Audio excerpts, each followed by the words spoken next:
Okay, तो next अभी ये जो केस स्टडी है वो पैरा बैंकिंग एक्टिविटीज जो अंडरटेक किए जाते हैं बैंकिंग और उसके रिगार्डिंग है। तो पहला क्वेश्चन देखो क्या है।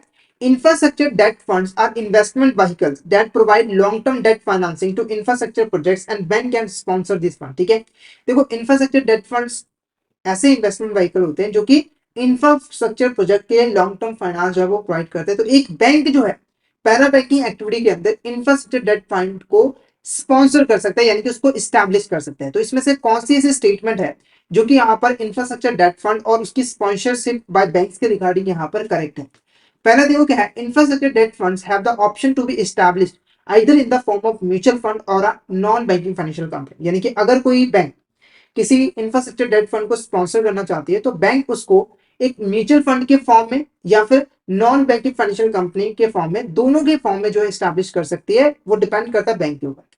For infrastructure debt fund structured as a non banking financial company, banks are limited to contributing a maximum 49% of the equity. देखो अगर बैंक ने यहाँ पर इंफ्रास्ट्रक्चर डेट फंड बनाया है और उसको as a non banking finance company जो है वो बनाया है, तो उस केस में बैंक को मैक्सिमम यहाँ पर उस कंपनी के जो इक्विटी है उसमें वो 49% जो है वो इन्वेस्टमेंट कर सकती है। यानी कि अगर इस एनबीएफसी के 100 शेयर हैं तो मैक्सिमम मैक्सिमम जो है बैंक यहाँ पर 49 शेयर्स ही यहाँ पर बाय जो है वो कर सकते हैं, उसमें इन्वेस्टमेंट कर सकती है।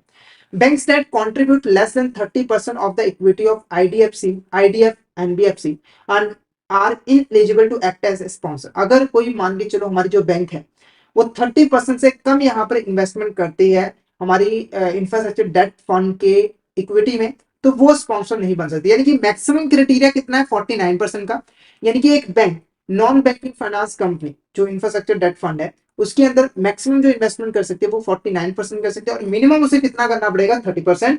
तो ये सभी के सभी जो स्टेटमेंट्स है वो बिल्कुल यहाँ पे जो है वो करेक्ट है। ये सभी के सभी स्टेटमेंट बिल्कुल करेक्ट है। तो option A all of the above हमारे यहाँ पर करेक्ट आंसर है। Option A all of the above is the correct answer. Next question की बात करें, banks can engage in equipment leasing to diversify their financial services and provide tailored solution to their client। ठीक है, तो bank यहाँ पर ना equipment leasing की जो सर्विस है वो भी प्रोवाइड कर सकते हैं। इक्विपमेंट लीजिंग क्या होता है, तो इसको एक एग्जांपल की हेल्प से मैं आपको समझाना चाहूंगा। तो मान के चलो यहाँ पर एक ए पर्सन है और यहाँ पर एक बी पर्सन है। ठीक है, तो ए पर्सन को अपना बिजनेस करना है। ठीक है, और बिजनेस करने के लिए उसे 5 मशीनों की यहाँ पर जरूरत है, यानी कि इक्विपमेंट की जरूरत है। और ये जो 5 मशीन है वो बी के पास अवेलेबल है। जब ये बी के पास इसको यहाँ पर खरीदने के लिए जाता है तो बी पर्सन इसका प्राइस बताता है 50 लाख रुपए, यानी कि आपको 50 लाख रुपए पे करना पड़ेगा।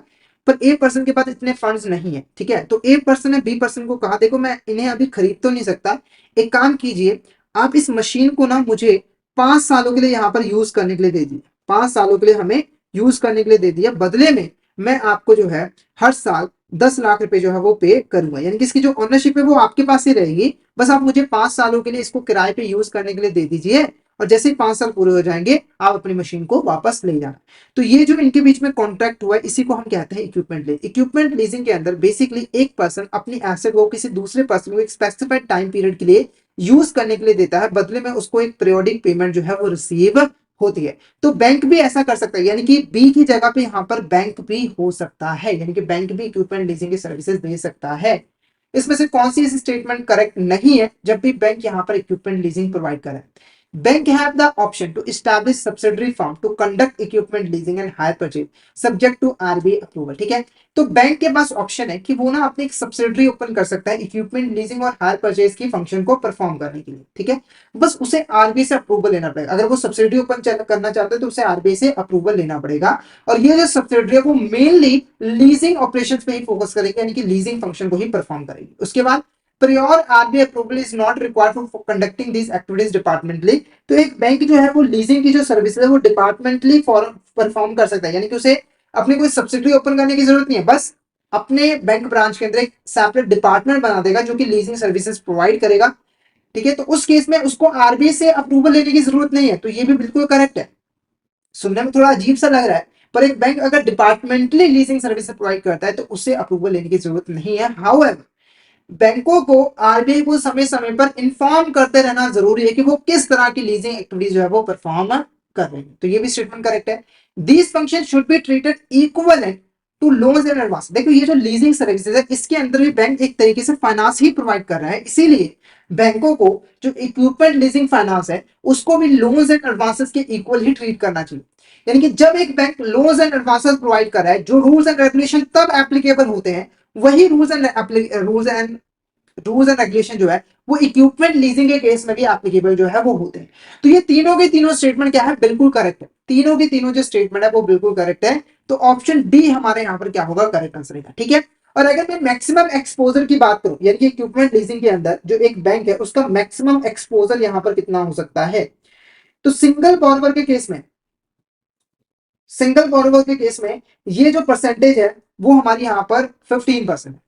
सिंगल बोरोवर के केस में ये हमारी कितनी यहाँ पर 15% है। और अगर अगर इंफ्रास्ट्रक्चर प्रोजेक्ट है तो वहां पर हमारा 20%, वहां पर हमारा कितना है यहाँ पर 20% है। ठीक है, ये आपने यहाँ पर ध्यान रखना है, ये आपने यहाँ पर ध्यान रखना है।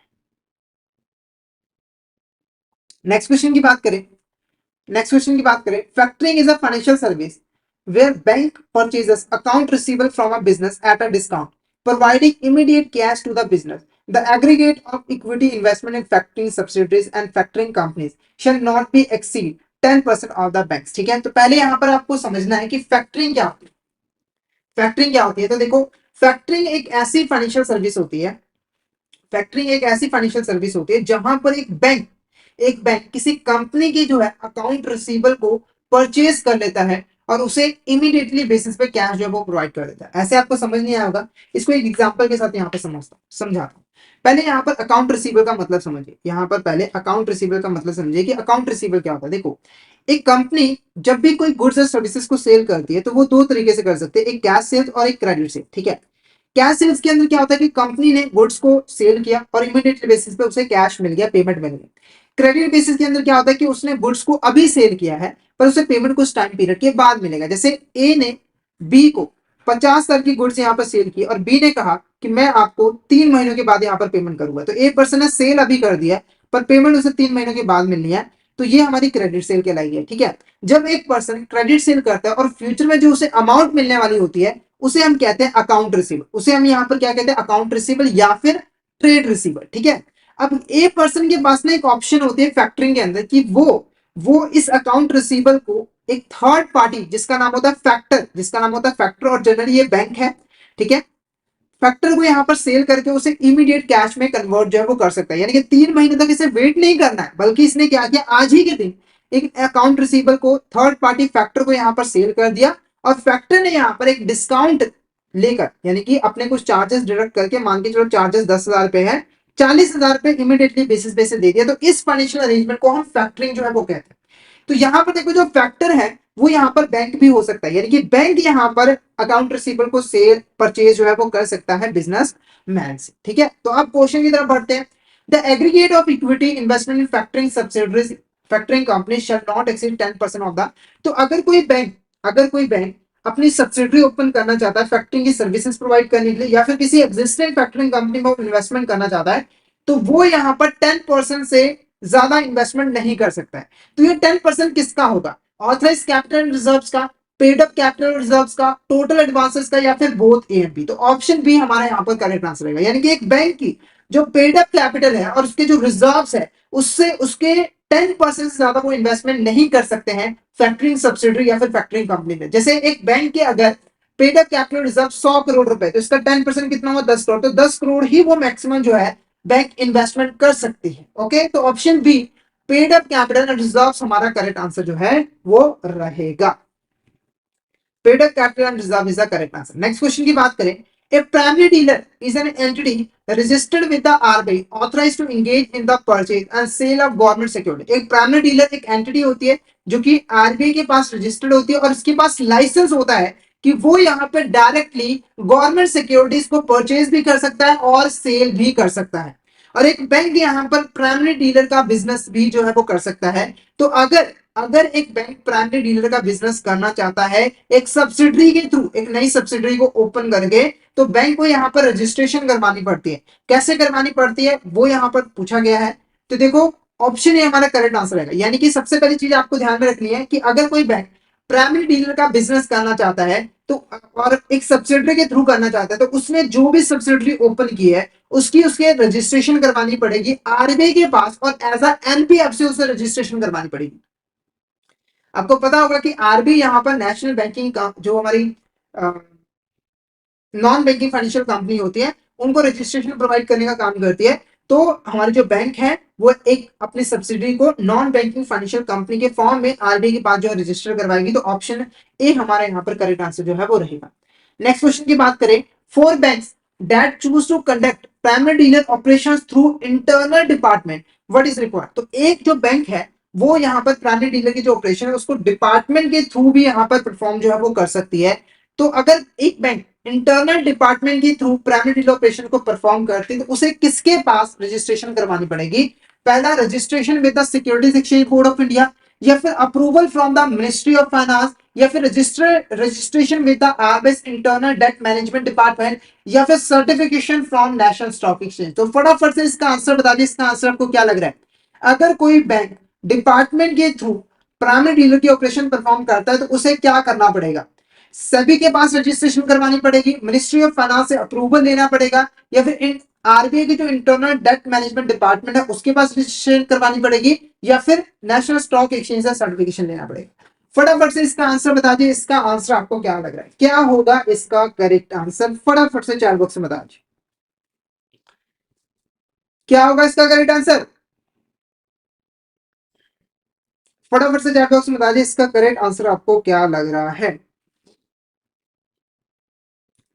तो इसका जो करेक्ट आंसर रहेगा वो रहेगा ऑप्शन सी, कि जो आरबीआई है उसका जो इंटरनल डेट डिपार्टमेंट मैनेजमेंट है उसके अंदर रजिस्ट्रेशन जो है वो करवानी पड़ेगी। तो option C is the correct answer, registration with the RBI internal debt management department. Next question की बात करें, mutual fund is a mechanism for pooling resources from the public by issuing units to them and investing in securities such as bond, shares and. तो mutual fund का मतलब मैंने आपको समझाया था। म्यूचुअल फंड के अंदर हमारे जो इन्वेस्टमेंट व्हीकल होते हैं वो पब्लिक से यूनिट्स को इशू करके फंड्स को इकट्ठा करते फंड्स को इकट्ठा करते हैं, कलेक्ट करते हैं, ताकि उसे डिफरेंट डिफरेंट सिक्योरिटी जैसे कि बॉन्ड शेयर में इन्वेस्ट कर सके। तो बैंक भी यहाँ पर म्यूचुअल फंड का बिजनेस कर सकता है, पर उसे अप्रूवल लेनी पड़ेगी। किससे अप्रूवल लेनी पड़ेगी? आरबीआई से, सेबी से, या फिर एसबीआई से, या फिर ऑल ऑफ द। तो अगर कोई बैंक यहाँ पर म्यूचुअल फंड बिजनेस करना चाहता है तो उसे किससे यहाँ पर अप्रूवल लेनी पड़ेगी? आरबीआई से, सेबी से, एसबीआई से, या फिर ऑल ऑफ द अबव से। फटाफट से यहाँ पर आंसर बता दिए, इसका आंसर आपको क्या लगा, क्या होगा इसका करेक्ट आंसर? तो इसका जो करेक्ट आंसर है वो है आरबीआई। आरबीआई से जो है वो बैंक को अप्रूवल लेनी कंपल्सरी होती है। नेक्स्ट क्वेश्चन की बात करें, insurance business refers to the practice of bank engaging in sale and distribution of insurance product and services. तो इंश्योरेंस बिजनेस के अंदर जो बैंक है वो बेसिकली इंश्योरेंस प्रोडक्ट और सर्विसेज को सेल करता है या फिर डिस्ट्रीब्यूट करता है। No bank shall undertake insurance business with risk participation except through. देखो नॉर्मली अगर हम एक बैंक की बात करें तो वो रिस्क पार्टिसिपेशन के साथ इंश्योरेंस बिजनेस नहीं कर सकता, यानी कि वो खुद रिस्क नहीं ले सकता है।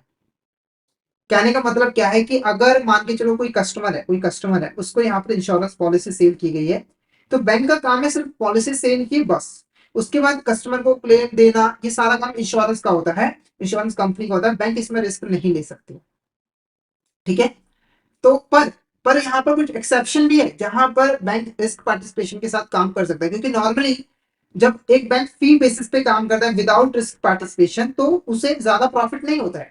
तो बैंक यहाँ पर ज्यादा प्रॉफिट कमाने के लिए रिस्क पार्टिसिपेशन के साथ काम करना चाहता है तो उसके पास ऑप्शन अवेलेबल है, जैसे कि वो ना अपनी सब्सिडरी ओपन कर सकते हैं या फिर किसी एग्जिस्टिंग इंश्योरेंस कंपनी के साथ मिलकर एक ज्वाइंट वेंचर जो है स्टैब्लिश कर सकती है, एक नई एंटिटी स्टैब्लिश कर सकती है जो कि इंश्योरेंस का काम जो है वो करेगी। तो ये दो करेक्ट है, तो ऑप्शन डी हमारा करेक्ट आंसर रहेगा, यानी कि एक बैंक जो है वो सब्सिडरी और जॉइंट वेंचर को स्टैब्लिश करके रिस्क पार्टिसिपेशन के साथ इंश्योरेंस बिजनेस जो है वो परफॉर्म कर सकता है। क्लियर आपको? तो option D both A and B हमारा यहाँ पर करेक्ट आंसर जो है वो रहेगा। नेक्स्ट क्वेश्चन की बात करें, eligibility criteria for setting a subsidiary और venture for conducting insurance business. अगर मान के चलो कोई बैंक यहाँ पर सब्सिडरी ओपन करना चाहती है या फिर जॉइंट वेंचर स्टैब्लिश करना चाहती है इंश्योरेंस बिजनेस को रिस्क पार्टिसिपेशन के साथ कंडक्ट करने के लिए, तो कौन सी ऐसी क्राइटेरिया जो कि उसे यहाँ पर फुलफिल करने की जरूरत जो है वो पड़ती है? पहला, bank has a net worth of 1000 crore, तो बैंक की जो नेट वर्थ है वो 1000 करोड़ होनी चाहिए, तो ये यहाँ पर बिल्कुल करेक्ट है, ये एलिजिबिलिटी क्राइटेरिया जो है वो होता है। उसके बाद level of net non performing asset is not more than 3%, ठीक है। तो जो नॉन परफॉर्मिंग एसेट का जो लेवल है वो 3% से ज्यादा नहीं होना चाहिए। अब नॉन परफॉर्मिंग एसेट क्या होती है? ऐसी एसेट जिन्होंने बैंक के लिए परफॉर्म करना बंद कर दिया, यानी कि बैंक को उसके ऊपर ना तो इंटरेस्ट मिल रहा है और ना ही प्रिंसिपल अमाउंट की वापसी की भी कोई आशा दिख रही है, तो ऐसे हमारे एसेट नॉन परफॉर्मिंग एसेट बन जाते हैं। तो बैंक का जो नॉन परफॉर्मिंग एसेट है वो 3% से ज्यादा नहीं होना चाहिए, ठीक है। उसके बाद it has made a profit in the preceding 3 financial, पिछले 3 फाइनेंशियल ईयर्स के अंदर इसने प्रॉफिट कमाया होना चाहिए। तो ये सारी की सारी एलिजिबिलिटी क्राइटेरिया है जो कि फुलफिल करनी पड़ती है। तो ऑल ऑफ द हमारे यहाँ पर करेक्ट आंसर है, ऑल ऑफ द हमारे यहाँ पर करेक्ट आंसर जो है वो रहेगा। क्लियर है? फटाफट से एक बार मुझे चैट बॉक्स में बता दीजिए क्या आपको यहाँ तक क्लियर है, और किसी भी तरह का डाउट हो तो आप चैट बॉक्स में मैसेज करके पूछ सकते हो। फटाफट से चैट बॉक्स में बता दीजिए क्या आपको यहाँ तक क्लियर है।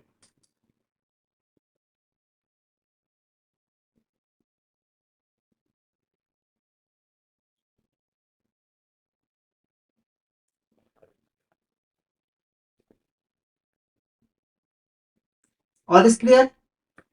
एक बार चैट बॉक्स में बता दीजिए क्या आपको यहाँ तक क्लियर है।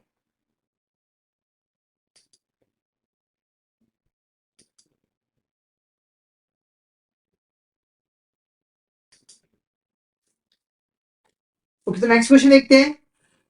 नेक्स्ट क्वेश्चन देखो, which of this statement is not correct regarding the eligibility criteria for bank to act as a insurance broker departmentally, ठीक है। तो अगर कोई बैंक जो है वो डिपार्टमेंटली इंश्योरेंस का काम करनी चाहती है तो उसे कुछ यहाँ पर एलिजिबिलिटी क्राइटेरिया जो है वो फुलफिल करने पड़ते हैं। तो इसमें से कौन सी ऐसी स्टेटमेंट जो है वो करेक्ट नहीं है, इसमें से कौन सी ऐसी स्टेटमेंट है जो कि करेक्ट नहीं है? तो यहाँ पर क्वेश्चन के अंदर थोड़ी सी मिस्टेक है। क्वेश्चन है बेसिकली इसमें से कौन सी ऐसी स्टेटमेंट है जो कि करेक्ट है regarding the eligibility criteria. Okay, तो पहले देखो क्या है, a board approved policy for insurance distribution model customer suitability and grievance resolution. तो एक बोर्ड अप्रूव्ड पॉलिसी यहाँ पर बनानी पड़ेगी जिसके अकॉर्डिंग इंश्योरेंस को डिस्ट्रीब्यूट किया जाएगा, और इस तरीके से किया जाएगा कि कस्टमर को सुटेबल हो और जो कस्टमर की ग्रीवियंस है, जो भी डिस्प्यूट है, उसको रिजॉल्व भी प्रॉपर्ली यहाँ पर किया जा सके, यानी कि इंश्योरेंस के लिए एक बोर्ड अप्रूव्ड पॉलिसी बनानी जरूरी है। उसके बाद need insurance regulatory development authority licence for insurance broking business, ठीक है। तो एक यहाँ पर लाइसेंस भी लेना पड़ेगा इंश्योरेंस रेगुलेटरी डेवलपमेंट अथॉरिटी के पास से। जैसे मैंने आपको बताया था कि जो इंश्योरेंस रेगुलेटरी डेवलपमेंट अथॉरिटी है वो यहाँ पर हमारे देश के अंदर इंश्योरेंस सेक्टर को रेगुलेट करने का जो है वो काम करती है, ठीक है। तो अगर हमारा जो बैंक है वो इंश्योरेंस का काम करना चाहता है तो उसे भी यहाँ पर ये जो लाइसेंस है वो लेने की जरूरत पड़ेगी। उसके बाद maintain 50 lakh deposit with different scheduled commercial banks, deposit in line with IRDA। तो हमारी जो बैंक है जो इंश्योरेंस बिजनेस करती है उनको ना 50 लाख का जो डिपॉजिट है वो किसी शेड्यूल्ड दूसरी शेड्यूल्ड कमर्शियल बैंक के पास मेंटेन करना पड़ेगा, जिसके ऊपर जो लाइन होगा वो IRDA का होगा। लाइन का मतलब है इसके ऊपर जो राइट होगा वो IRDA का होगा। अब ये रिक्वायरमेंट क्यों होती है? अगर बाई चांस मान के चलो जो बैंक है वो फेल हो जाती है और वो कस्टमर का क्लेम नहीं दे पा रही है, तो उस केस में जो IRD है वो इस डिपॉजिट का यूज करके कस्टमर का क्लेम जो है वो दे सकती है, ठीक है। Staff dealing with insurance must have required IRD qualification. तो जो स्टाफ है जो कि इंश्योरेंस सर्विसेज प्रोवाइड कर रहा है कस्टमर को, उसके पास IRDA की जो क्वालिफिकेशन है वो होनी चाहिए, यानी कि जो नॉलेज जरूरी है कि इंश्योरेंस एजेंट के लिए वो चीजें बैंक के स्टाफ के पास होनी चाहिए, ताकि वो यहाँ पर जो है अच्छे तरीके से इंश्योरेंस सर्विसेज जो है वो प्रोवाइड कर सके। क्लियर है? तो ये सारी की सारी हमारी यहाँ पर रिक्वायरमेंट्स होती है। तो ऑप्शन सी हमारा यहाँ पर करेक्ट आंसर जो है वो रहेगा। नेक्स्ट क्वेश्चन की बात करें, विच of this statement is not correct regarding the eligibility criteria for setting a subsidiary for conducting pension fund management business. तो अगर कोई बैंक यहाँ पर पेंशन फंड मैनेजमेंट बिजनेस करना चाहती है तो करना चाहती है और उसके लिए एक सब्सिडरी ओपन करना चाहती है, तो क्या क्या एलिजिबिलिटी क्राइटेरिया यहाँ पर रहता है, ठीक है। तो पहली चीज आप यहाँ पर ध्यान रखो, पेंशन फंड मैनेजमेंट क्या होता है? पेंशन फंड मैनेजमेंट के अंदर जो बैंक है वो बेसिकली जो पेंशन स्कीम्स होती हैं उसको मैनेज करने का काम करती है, यानी कि कस्टमर के बिहाफ पर पेंशन स्कीम को चूज करती है और उसमें इन्वेस्टमेंट इस तरीके से करती है कि हमारा जो कस्टमर है उसकी वेल्थ को मैक्सिमाइज जो है वो किया जा सके और रिटायरमेंट के वक्त उसे मैक्सिमम यहाँ पर बेनिफिट जो है वो मिल सके, ठीक है। तो पहले देखो, it's net worth shall not be less than 500 crore, ठीक है। तो अगर कोई बैंक यहाँ पर सब्सिडरी ओपन करना चाहती है और ठीक है सब्सिडी ओपन करना चाहते हैं तो जो बैंक की नेटवर्थ है वो 500 करोड़ से कम नहीं होने चाहिए इन्वेस्टमेंट करने के बाद। जैसे अगर मान के चलो यहाँ पर एक एबीसी बैंक है, वो यहाँ पर अपने एक सब्सिडरी ओपन कर रही है XYZ, जो कि यहाँ पर पेंशन फंड का बिजनेस, पेंशन फंड मैनेजमेंट का बिजनेस करेगी, और एबीसी बैंक ने इसमें यहाँ पर इन्वेस्टमेंट की है।